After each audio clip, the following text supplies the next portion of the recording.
So hello again, ladies and gentlemen, it's Ray over at CigarClimatology. And what we're going to start to do now is we're going to start to talk a bit about the actual hardwiring of the cooler, including routing the control wires, the power wires, and eventually mounting the control center, and how we're going to go about doing that. Now, most of these projects have a schematic which shows you here a bit about how the cooler is wired. And you want to try not to cover this up, and you do want to pay particular attention to it in your particular cooler. One of the conventions in our cooler here is that the blue is the neutral wire. Okay, so that's just an important convention to remember. And it's the red wire that's going to go over here and feed the compressor, because we're going to go basically in the back of the cooler down there, and we're going to start to take apart these wires and disconnect them, and we might have to reference this or go back to the plug.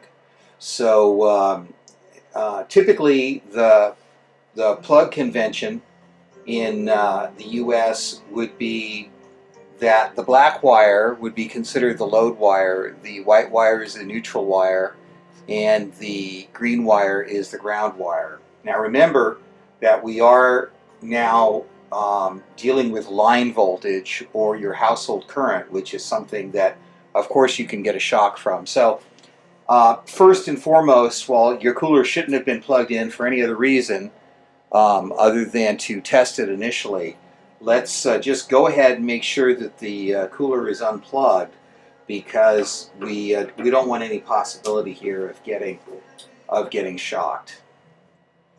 So I'm going to reposition the camera. I'll be right back, and we'll start taking apart things. We'll start looking at different items, and I'll explain some of how the cooler works, and what you can touch, what you don't need to touch, etc., etc.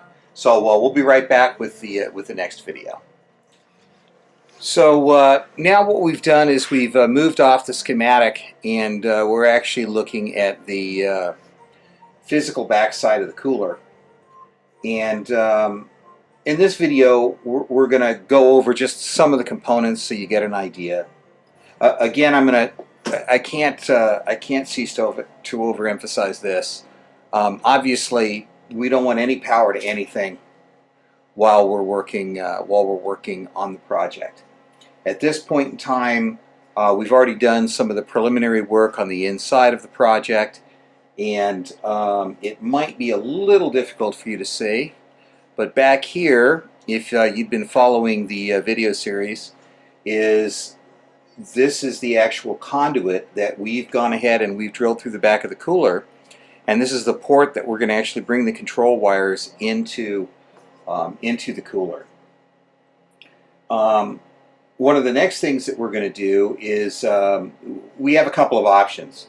Now this cooler comes with a little back assembly right here, which I've taken off already. I suppose I could have made a video out of it, but it didn't really. It's not too terribly complex. Basically, it's 5 screws, and it goes ahead and it covers up this area.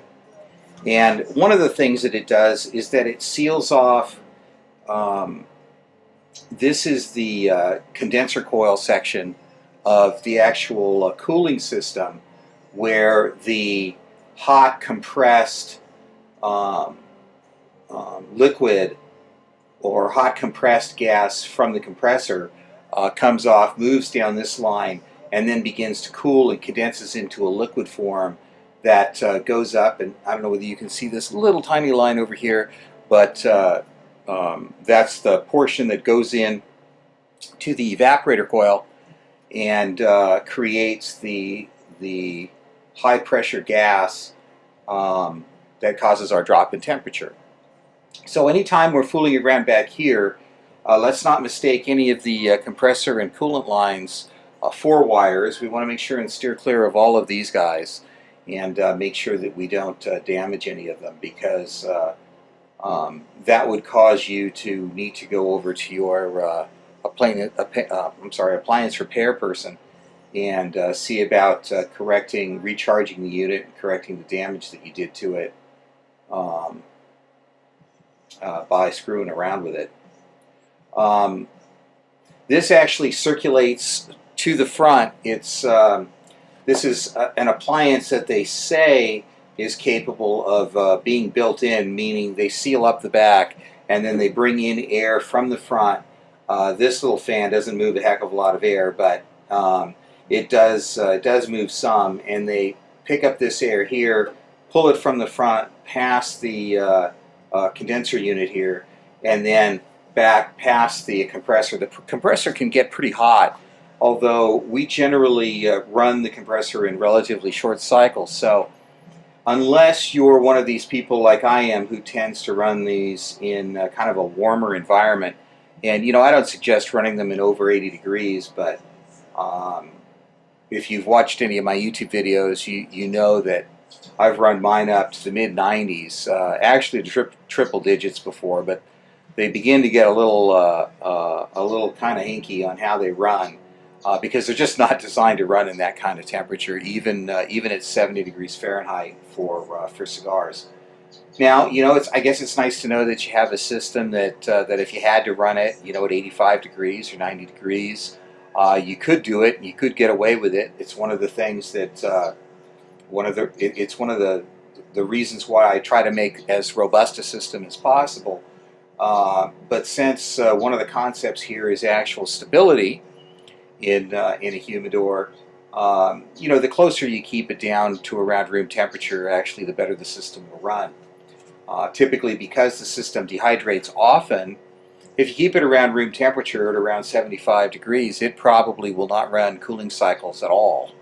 And it will simply run its dehydration cycles, and if it gets too cool, then the heat will come on and actually offset it a little bit.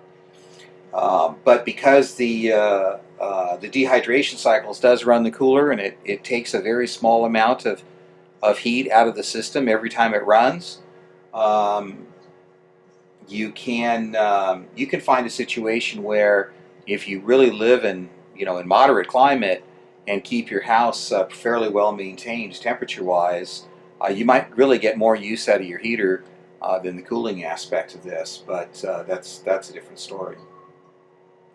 So the controls, the wires come in here. As you can see, this is the power plug. Okay, so the power plug comes in here. It goes up into this small junction box area, and then the wires feed through back here and then up onto the inside where the old cooler used to be.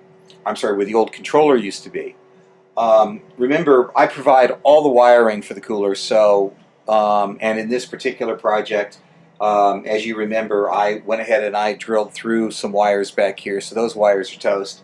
But that's not any big deal. We don't have to worry about that, because I supply everything necessary to make the cooler essentially run, the project run from scratch. So